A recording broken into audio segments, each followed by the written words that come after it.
You're listening to DraftKings Network.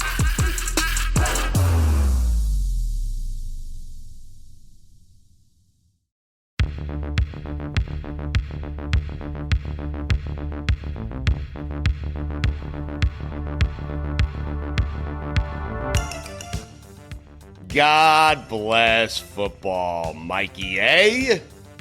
God bless football, Mike Golic. God bless football, Stu. Here we go. Thank you, Mike. Brock Purdy, blah, blah, blah. Come on. Seriously? That's where you're going to go right out of the gate? Yes, I am. Go ahead, Mike. Give me your thoughts, because that was a great game last night, a great game for the Ravens. I think that bodes well for the Dolphins. I'll explain why in a second here, but let's get your thoughts here on the Ravens beating up the San Francisco 49ers at their place last night, Mike. They did. Listen, first and foremost, give credit to Baltimore. I mean, we talk about complete teams. Finally, the help they gave Lamar at the wide receiver position, and I'll get into Lamar. And that defense reminds me kind of like, I hate to do this, the old school, mean, hard-hitting defenses and just aggressiveness that Mike McDonald, their D coordinator, is showing. It is fun to watch. Now, Brock Purdy, 4 interceptions, 2 were tips, and the third, he got his arm hit when he threw the ball. So very tough to say. Really bad 4 interceptions on him. The one in the red zone that Kyle Hamilton got in the end zone, that was a bad one. He got burnt on that one. Mike, the other one where he knew he had a free play and still threw the ball anyway was a terrible decision by Brock Purdy. Yeah. Listen, so the interceptions, like I said, 3 of the 4 were not really on him, but his decision-making for the night, it wasn't one of his better nights. But give a lot of credit to Baltimore for that. You know, that Baltimore kind of muted those weapons that San Francisco that we keep talking about, because Kittle was making catches. I mean, I think he led them in receptions, Kittle and then Ayuk and Deebo Samuel. Sam Darnold actually came in and took him right down on a drive to score. You're like, it was weird because he takes him down to score. It looked like Purdy was going to go back in the game. Right. He had a pinched nerve. And went up to Kyle Shanahan, and they talked, and that was it. Purdy was done for the night. I'm sure it was. We don't want to risk anything further, though. You're not going to get much further with a pinch nerve. I had a million of those. But, again, when you're a quarterback, it's a different story. So it was better safe than sorry in that situation. Mike, the way I read it was, and Kyle Shanahan spoke to Brock Purdy. Purdy went up to Shanahan, said, "I'm good to go." Shanahan put the old, the play calling sheet right in front of his face so no one could read his lips. And told Purdy, "Hey, Sam just scored a touchdown. You're hurt. I'm going to ride with Sam the rest of the game and see what happens." I am guaranteeing you, Mikey, I was thinking what I was thinking. Holy shit, Sam Darnold's going to come back and win this game, and we're going to have that moment that we're going to have with Zach Wilson 5 years from now. I mean, amazing. Because we almost got the same moment of, with Tyrod Taylor going in for Tommy DeVito and the DeVito era ending, right? I see the comparison between, that Darnold and Purdy. He should have took the $20,000 from the pizza place, I'm telling you. Yeah. How about it, huh?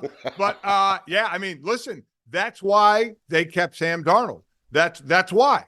But listen, it didn't lead to a win, but he's a competent enough quarterback to try and keep your team's head above water. But let me tell you, the ship started sinking, O-lineman after O-lineman after O-lineman going down for the 49ers. My God. I mean, all of a sudden, Jadeveon Clowney looked like the number 1 pick of the draft again because he's going against a second and third string. I mean, they shifted. Yes. Guy, they had to. They were on their last offensive lineman of the guys that they had nicked up. So they had to switch guys around, and it was just feast time for Baltimore, it's not like they need the help. They came in leading in sacks. So it's not like they don't know how to get to the quarterback. So it's just like sharks circling and a whole bunch of blood in the water that just keeps getting worse and worse. I just want to clean something up, and we'll get to your thoughts here on Lamar Jackson. Purdy had that interception where 2 flags were thrown. He knew even if he completed the pass, the play was coming back because it was obvious holding, and he still put the ball out there and it got picked off. You need to throw that out of bounds, Mike. It was not his best night. I'm not going to write him off, but it was not his best night. Agreed. It was not his best night, and again, we put some of that on. That was only statistically the best defense in the NFL he was playing against. So there's a reason he had an off night, and there's a reason they say defense wins championships. I'm not going to go that far, but defense is a huge, obviously, part of the game. Defense has kind of pretty much outplayed offenses this year. We've talked about it all year, that offenses haven't looked as good. Defenses have looked really good, and the Baltimore Ravens defense is one of them. Now, you get Kyle Hamilton nicked up at the end. Let's hope it's nothing serious. He had an MCL. He had a brace already on the knee. He hurt it again. Those things are so painful, the MCLs. It's a smaller ligament. It hurts really, really bad. So hopefully that won't be a lot of time, if any, lost there, because that guy has turned into one of the great Swiss Army knives in this league with what he can do. Remember when he first came in the league, it was kind of, where do we play him? Now it's like, where don't we play him? We play him deep. We play him linebacker depth. We play him on the line. I mean, he has really developed into one of the better safeties in the league, and that's helping what's already been a great defense. Mikey A, put me in the living room as Sam Darnold scores that touchdown. He's driving again. Did you think we were going to have a moment, Mikey A? Were you furious at Sam Darnold last night? No, because I always knew he would succeed as soon as he left the Jets and then Carolina. Abby said, that's Sam Darnold from the Jets? I said, yeah. She goes, he looks like a different person. I go, that's what good coaching and a competent organization looks like, Abby. Now, again, he was 4 for 5 on that touchdown drive, and then he was 4 for 9 the rest of the way. I know. So, you know, but a lot was thrown on him. That's a tough part to come into the game when you're down like that and you have to throw yourself back into the game and you can't use a lot of the offense. So I just say chalk this one up for Baltimore. Injuries hurt San Francisco on the O-line, but Baltimore looked good. And Lamar Jackson, it's always so amazing to see when you're at the top sport, you have the most elite players in that sport in the world, and one guy just looks different still. Yep. Right? And that's Lamar. I mean, his movement, the frustration, let me tell you, I would look so bad rushing against him because I was not a great pass rusher by any stretch of the imagination. And to have that guy, I would have to get so lucky to get a hand on him. He is incredible. I mean, he makes great athletes look silly. Warner. Smooth. It's unbelievable with how smooth he looks. Oh, that one, when he's running and Fred Warner's got him one-on-one. I mean, come on. There's no shot. And nothing against Fred Warner, who's a great running back. This is just literally one of the most elite athletes in the world. Showing his stuff in the open field. It's ridiculous how athletic this guy is. And again, as we said, they got him some weapons. He ends up throwing over 250, no interceptions, 2 touchdowns. That's the key, no interceptions. So big night for Baltimore. Look good. Mike, I'll tell you a quick story. I remember speaking to Dominique Foxworth. I was on the telephone with him. He was out at Ravens training camp. He's a former Raven, of course, won a Super Bowl there. And he was watching practice, and this is early in Lamar's career. And he said, he goes, do you know how hard it is on a field of world-class athletes for one of the guys to stand out head and shoulders above everyone else? And I said, must be pretty difficult. He goes, Lamar Jackson's that guy. He is. I mean, it's just crazy how good he is. And he's completing over 66% of his passes for the year, still in single digits on interceptions with 7, has 19 touchdowns. But his running, is ridiculous of what he does. I think he's close to 800 yards now with a couple of games to go. They win this week. And oh, by the way, another, we talked about the great matchup of Baltimore and San Francisco. Now we go right to Baltimore and Miami. Yes. And if Baltimore wins this game, that they're the number 1 seed in the AFC. Before we get to that game, because I do think what happened last night actually benefits the Dolphins, because all the talk leading up to this game will be about Baltimore, Lamar winning the MVP, and the Dolphins just kind of sailing under the radar there. But before we get there, Mike, you know this. Baltimore, no one ever talks about this. Or at least I feel like no one ever talks about this. I think we all know they're one of the great organizations in the NFL. Yeah. But when everyone starts talking about best head coach in the NFL, you'll get Kyle Shanahan, you'll get Andy Reid, you'll get Bill Belichick. You know what name you rarely get? It's John Harbaugh. He's one of the best coaches in the NFL, Mike. He is. And you know what one of the differences, you talked about Andy Reid. Now Belichick obviously what has been talked about, but Andy Reid calls plays. Kyle Shanahan calls plays, so that adds to it as well. John Harbaugh is just what he is, a great coach. Yeah. This is a guy who was a special team coach that became a head coach and now has the longevity of Mike Tomlin, Bill Belichick, Pete Carroll, and what he has done. You're right. It's a heck of an organization that has just built very well. And now we finally, as we always say, finally build around your quarterback, and they finally did a little bit this year. So we've done this every week, Stu and Mikey A. We almost change weekly. At least the last couple of weeks, it's been San Francisco is the dominant team. San Francisco is the dominant team. But before that, they had their 3-game losing streak. Philly had their 3-game losing streak. Still doesn't look all that great yet. Buffalo's been up and down. It's like, who do we pick? The Cowboys look great, and then they get smoked. So it's like, who do you pick now? So, the flavor of the week is Baltimore. It's funny how that works. So you mentioned the Dolphins, and I'm wondering here, Mike, because that game is coming up, and essentially whoever wins that game is going to be the 1 seed in the AFC. So it is a monster game, 1 o'clock in Baltimore, Dolphins in Baltimore. But what'd you make of the Dolphins, Mike? Because they did the one thing that people criticized them for. They hadn't beaten a good team. Well, they didn't just beat a good team. Yeah. They beat the team, as you just pointed out, that 2 weeks ago was everyone's best team in the NFL. And, Mike, they did it with defense. And I think that's encouraging for Dolphins and their fan base.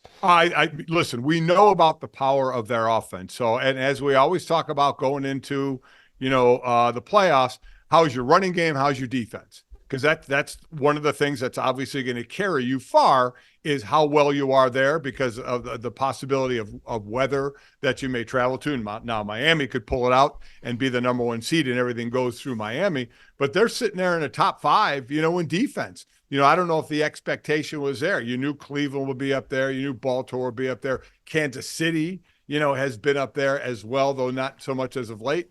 But, here's Miami. They came into the weekend second to Baltimore in sacks. Yes. I mean, again, you asked people to guess who it would be. I don't think many were guessing Miami. So give a lot of credit there to what's going on with that team. But Vic Fangio, right, going down there and doing his thing. Yes. I mean, he's been a defensive guy obviously his entire life. And me and Mike talked to Bradley Chubb a week or so ago. And about the difference of Vic Fangio, because when Bradley Chubb was in Denver and Vic was the head coach to now the coordinator and just running the defense. And Bradley was like, listen, we always loved this guy's defense, what it was about. He just had obviously different responsibilities when you're the head coach, but now he can just focus on the defense again. And that's a monster thing because you already have a team that you could get away with outscoring an opponent because of the talent you have. As long as you keep those guys healthy, you had Tyreek nicked a little bit. Waddle's been nicked a little bit. Those guys, and those guys are like, as my son Mike would put it, when they get nicked, it's like a pebble can bounce up off the road into an engine on a Ferrari. It doesn't take much, and they could be nicked a little bit. But if they're on, they can stick with the team and win 35, 32, 38, 35. But to know now that you could have a defense that could stifle an offense, that is huge. We just said, wow, the game of the year in Baltimore and San Francisco. And now this Baltimore-Miami game is monstrous. It really is. I've been saying all year, Mike, I wonder if you agree. I've been saying the entire year, if the Dolphins, now I think they have to get the 1 seed to have a shot. But if they do get that 1 seed and it's 2 home games to the Super Bowl, the Dolphins have a really good chance because at that stadium, man, they're a different team, Mike. They're just better at home, like most teams, than they are on the road, but they're dominant at home. It's like we talked about the Cowboys. The Cowboys have been dominant at home and not as good on the road. Right. And that shows. So, and now they're most likely going to be the 5th seed and have to do everything on the road. So a lot of people are kind of saying, pushing them to the side. So, but Miami is the other way now, to be able to have everything and have the decent weather. The worst thing in the world you want to do if you're from Miami is have to go to Buffalo or eventually to, any kind of a snow place if it snows in Kansas City, because now look. Or back to Baltimore. Right. Yeah, exactly. Right. Because now look, you have Patrick Mahomes and doing something he's never done.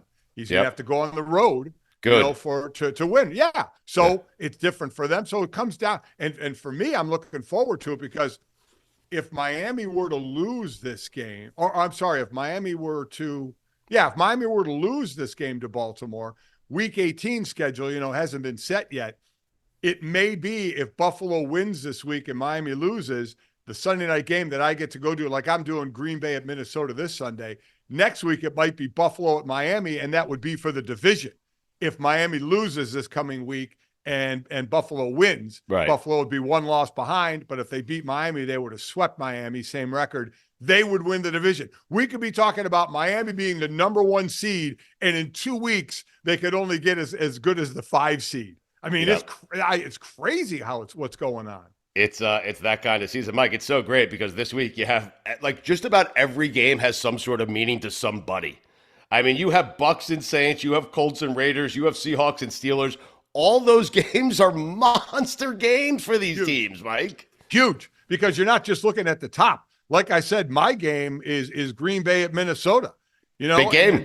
That's the 8th and 10th seed right now, just on the outside looking in, both with 7 and 8 records. And when you say 8th or 10th seed, you're like, oh, they're going to be. No, I mean, the 7th is just 8 and 7. They're all just one game behind. The Rams, which, man, are playing well right now, and Seattle are the 6-7 slot at 8 and 7. So, and nothing's going to happen to Dallas. They're going to keep that 5 seed, but pretty much it looks like. All of these games are becoming very big, not just for the top, but it's just like we're going to talk about next year in the college playoffs. We're going to be arguing over 8 through 14, right? And here we're trying to see who's going to get, 5 or 6, 7. It can go all the way down to whoever the 10th and 11th seed is now still has a shot for it. So very exciting. Check him out, Gojo and Golic, weekdays 8 to 10 on the DraftKings Network, and also wherever you get your podcast, Golic and Smetty as well. He's got you have the Vikings and Packers coming up this weekend, and we will get to the Chiefs here in a second. We also have we have a special feature for you that Billy started last week, Mike. If the season ended today, we will finish up with that, okay? Right. Which is why Mikey was smiling when you brought up the Lions, I believe. Yes, okay. The Rams and the Lions. Oh, my God, if the season ended today. All right, we'll get to that in a second, though. But, Mike, I am wondering, are you surprised? We had Baker Mayfield. You and I spoke to Baker Mayfield in Lake Tahoe before the season started. Are you surprised it's gone this well for Baker Mayfield in Tampa? No, because this is kind of what he does. He can be a guy you kind of players love him. He's such a team guy. Yes. Players love him. O-linemen love him. I mean, he's just a great teammate, but unfortunately he could just be inconsistent. But he'll have a consistent year and he'll play really well. And you'll be like, okay, that's the number 1 pick in the draft. And then he'll play horribly and turn the ball over a ton of times. And all of a sudden you go like, that's the Baker Mayfield. I'm sure there's a lot of people right now that are saying, oh, he's fooled Tampa Bay into making him the top quarterback next year. And then next year you'll see the real Baker Mayfield. You know what? Screw that. Dude's playing ball right now. And that's all you can go on. What have you done for me lately? And right now he's not turning the ball over. Again, I keep saying I look at that INT column for quarterbacks because in this year of it's been more defense and offense, the worst thing you can do as an offense is turn the ball over, give the other team's offense another possession and maybe field position, and he's not doing that. 26 touchdowns now and 8 interceptions. I mean, he looks great. In my opinion, he deserves to keep being the quarterback of that team because also, remember, they're not going to have a high pick. And you're talking about maybe 2 to possibly 3 true graded first-round picks. But we know how it works. There'll be 4, maybe 5 quarterbacks taken in the first round because teams just can't help themselves and say, I can make this guy, like a first-rounder. But they're not going to be in a position to pick high. So if they wanted to get one of those type of quarterbacks, they'd have to trade assets, and they might just go, we're good here. Right. We're good here. But unfortunately, you know how people are. It's like the potential of someone you haven't seen to, we know Baker Mayfield. Look how he's playing this year. But back in 2019, he had 22 touchdowns and 21 interceptions. Which Baker Mayfield are we going to get? Or is he going to get hurt? Because that dude will throw himself into anybody.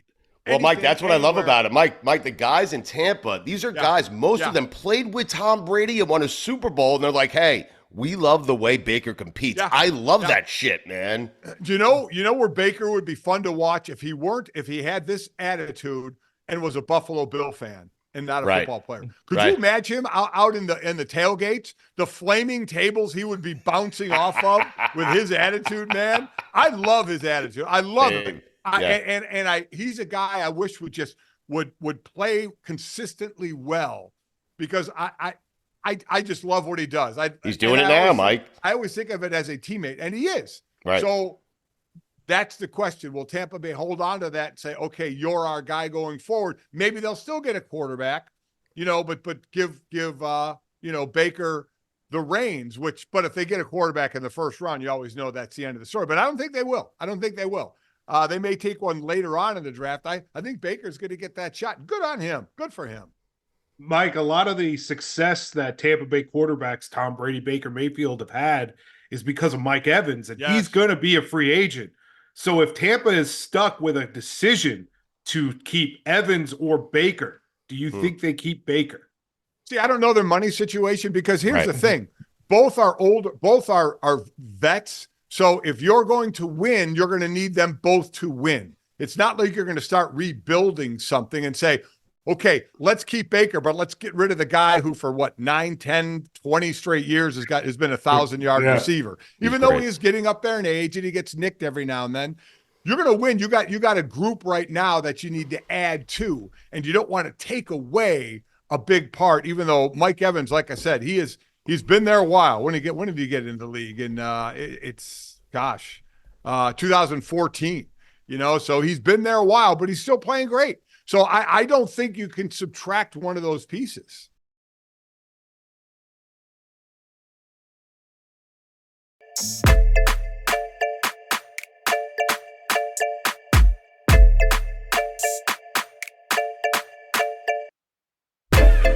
Mike, Joe Flacco, who is about, 2 or 3 years younger than you are. You have to love this story. You're from Cleveland. You have to love this story, Flacco. It's so great. How could... I'm trying to think of who else, because we kept saying DeMeco Ryans for a while, right? And what he was doing in Houston. Right. How does Kevin Stefanski not win Coach of the Year? And earlier on, they were talking about, do we need to get rid of this guy? You have 4 quarterbacks, and you're solidly in the 5th slot for the playoffs. And because, oh, by the way, the other team in your division in Baltimore is going to be the number 1 seed. I get it. You're on your 4th quarterback, and you have 10 wins. 10 wins with the potential of 12 wins. Crazy. I mean, that is unreal what they have done. And, oh, by the way, you lost Nick Chubb as well. One of the best running backs in the league. And you've made chicken salad out of that one. Amari Cooper, it was unbelievable. And Joku is getting a lot more, in sync with Flacco. And we know what that defense is about. They, to me, are probably one of the best stories this year, because as we talk about teams that go through 2, 3, there's a couple with 4. I think Minnesota's gone through 4 quarterbacks as well. And this team is a 10-win team with 4 quarterbacks. Incredible. I mean, it kind of makes the owners and Haslam maybe cringe every time they have to sign Deshaun Watson's check every week to say, we got 10 wins without this guy. Right. What do we give him $230 million for, which a lot of people are asking. Don't write off DeMeco Ryans yet, because C.J. Stroud should be coming out of protocol. Yeah. They couldn't make the playoffs and then go to the Super Bowl for all we know this year. I mean, they could. I mean, that's crazy, Mike. The whole season's crazy. They have been incredible. Obviously, losing Tank Dell hurt them. They get Nico Collins. They'll get him back. But if they can get Stroud back, they're sitting just 1 slot away from the Colts, and they have the same record. So, these next couple of weeks are going to be a lot of fun to watch. They have the same record as the Jaguars, who lead the division. Right. Jacksonville is starting, or in all honesty, that division is starting to, we always rip the NFC South. The AFC South is starting to look like the NFC South, right? Where you're barely going to get you can't have a 500. 1 game over 500 or 1 game below 500 is going to win the division. We kept mocking the NFC South about that, but now at least the leader in the divion, Tampa, has a winning division. It's the South. It is. I know, but here's it's the not great the Southeastern Conference. It's just not worth it. Right.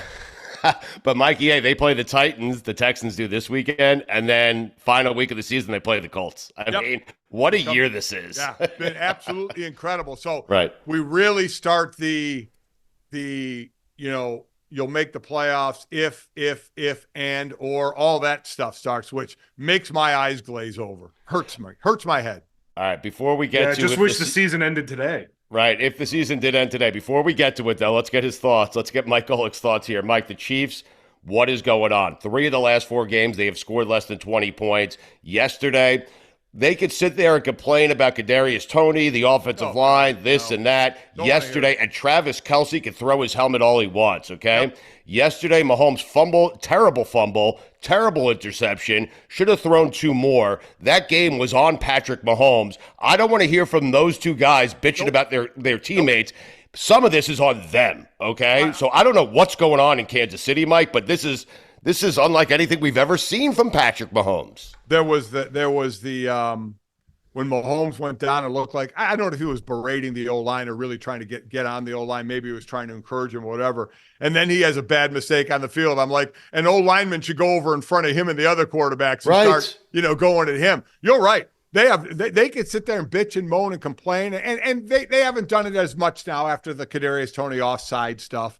And listen, I heard Mahomes after the game, and he's right. He said, we have to clean up our mistakes. And he's right, whether it's drop passes or penalties or whatever it is, they have to clean up their own mistakes. But we keep giving a team like them the benefit of the doubt, correct? That they won't have as many penalties, or they won't drop as many balls, or they won't do this, or they won't do that, because it's just like we would give to Bill Belichick and Tom Brady in New England all the time. Well, it's them. They'll figure it out. And we always say, well, it's Andy Reid, Mahomes, Kelce. They'll figure it out. Right now, it's a struggle for them. They don't put the fear into anybody anymore. Kudos to Rashee Rice. He has really kind of stepped up as that other the receiver we've been waiting to find. But they're not putting the fear into anybody anymore. They're not the defense, which for a while was just absolutely outstanding. They haven't been what they have been for a while now. I'm sitting there trying to. I mean, they gave up a little over 300 yards to Kansas City, but that's still a team that's used to getting so much more. And the Raiders certainly aren't world beaters, but there has to be a lot of introspective looking in Kansas City. They're frustrated just by what Mahomes is doing, just by what Kelce is doing. These guys are used to being the number 1 seed in a fight for the Super Bowl every year. Now they have to go on the road. They're not as good, and it's showing in their frustration. So what a test for them to try and see if they can collect themselves or if they're just going to implode. I look forward to seeing him go on the road and trying to get it done. I do, because they've never had to do it before. Are you going to be, Mike, are you going to be surprised if Kansas City makes it to the Super Bowl? Not wins it, just makes it. In all honesty, I will. Now you will, right? Wow, that's interesting. Because they're not playing as good as they've been, and for the first time, they've got to go on the road. It's a road trip for them to the Super Bowl. So, yeah, I think there are teams playing. Now, again, it's week to week now, but Baltimore, Miami, you could pick teams, maybe even Buffalo. Let's see how they finish up.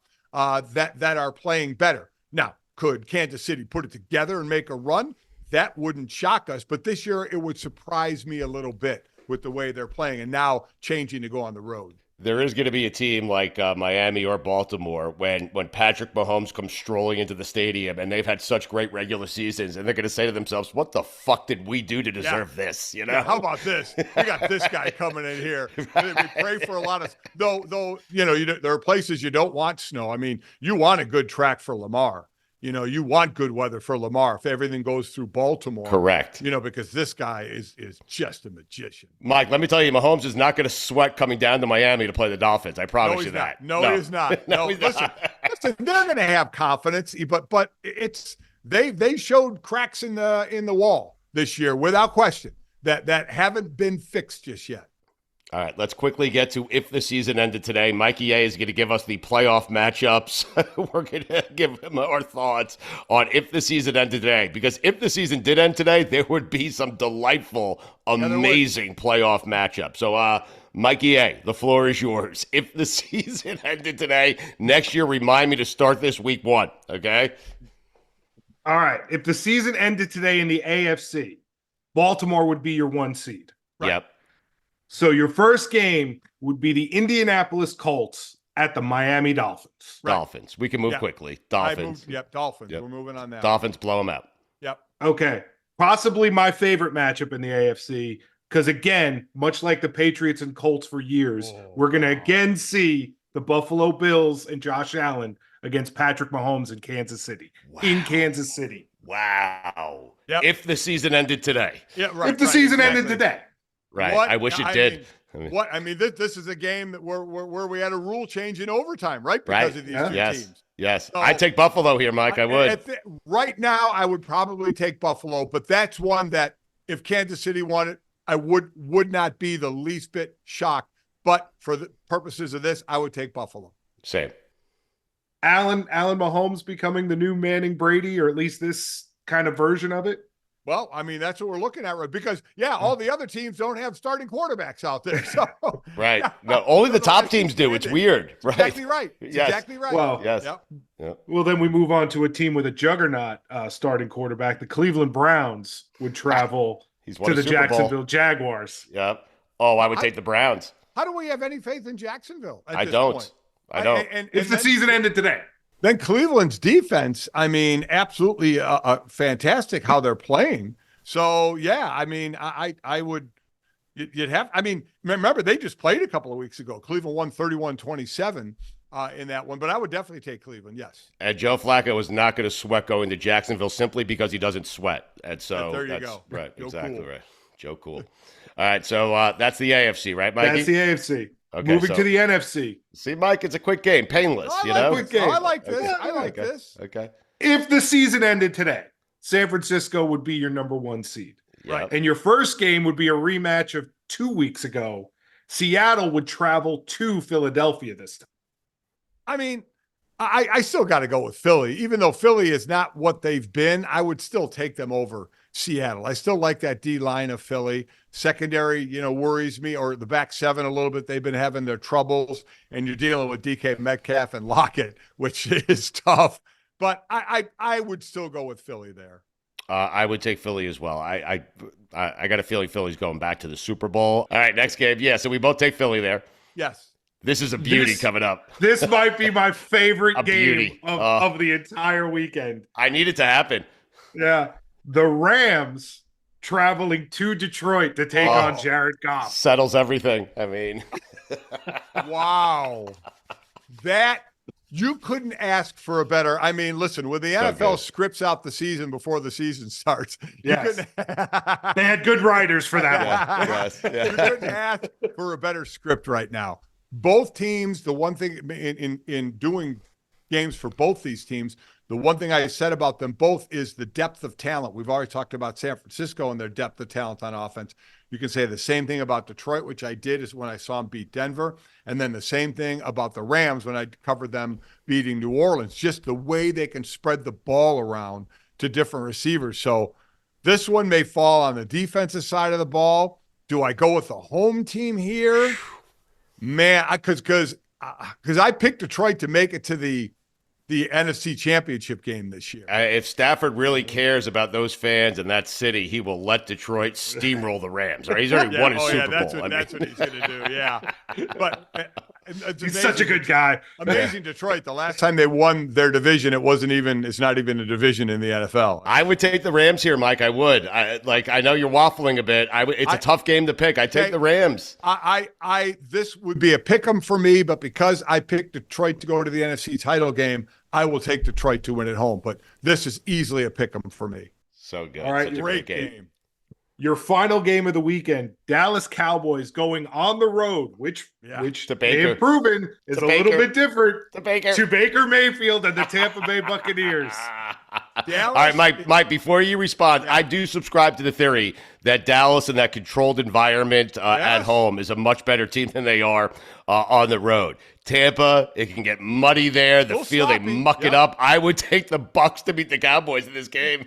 The 10-5 Cowboys traveling to the 8-7 Buccaneers. You know what, Stu? I'll go with you because that track can get sloppy. Yes. And Tampa knows how to play on that. And Dallas has not been good on the road. They can look great and they can look awful. And Tampa Bay just got something about them right now, man. They're like the little engine that could, right? They just keep going and going, and Baker just keeps going and going. And I'm one of those, if you don't have a rooting interest in a team, well, people will hear. They either love the Cowboys or hate them, so we know how that goes. But Tampa's a fun team to root for. It's like, oh, we don't think they can go that far, but maybe they can get a game. Well, you know what? I'll pick them as well. to get this game? I don't ask for much, man. I do. I ask for plenty. But listen, just give me Bucks and Browns in the Super Bowl. Just give it to me. Give me Baker versus the Browns in the Super Bowl, please. That would be amazing. My wife actually picked the Browns and the Lions to be in the Super Bowl. Wow. So I don't know how many people went down that road. When did she do this? Beginning of the season. Oh, wow. I mean, I'm not going to be shocked by anything. I still think the biggest and best surprise this year has been the Browns. I'll go back to it. Yes. To be on your fourth quarterback and have 10 wins. Yeah. It's just absolutely amazing. So we'll see where they can go. But I like this game. I like this game better than your BCS ranking. So all right, we found something that you like. We'll do it again every week, starting week, and next year we'll do it starting week one. Yeah. See, now I hate you guys again. I mean, seriously, week one we're going to do the first round playoffs, huh? Go Joe and Golic, 8 to 10 every morning on the DraftKings Network and wherever you get your podcast. Golic and Cementi as well. He's got the Vikings and Packers coming up this weekend. Check him out there. Who got you the nicest gift of everyone in the family? Who got you the nicest holiday gift? I am still waiting for some gifts. I have not received any gifts. Really? What can I tell you? No, in all honesty, we don't really get gifts anymore. I mean, we're kind of one of those that kind of, if we need it, we get it. So yeah, you know what the gift is? Let me get mushy here. The gift is my grandkids, my kids and my grandkids. The best. Right? Yep. So that's football. The best. That's a very cool thing. And God bless football. God bless football. We're going to have a gift for you, by the way. I believe next week, right, Mikey? I'm not spoiling it. We're going to have a gift next week, correct? If you bring on Tony Baselli again, isn't that just continually re-gifting? No, you're right. It is. We changed the wrapping. Right. Right. Someone gifted me a friendship with Tony Baselli, and I keep passing it along to you. Oh, God. God bless football, Mike Golic. God bless football, Mikey A. God bless football, everyone. Please give me Browns and Bucks. Oh.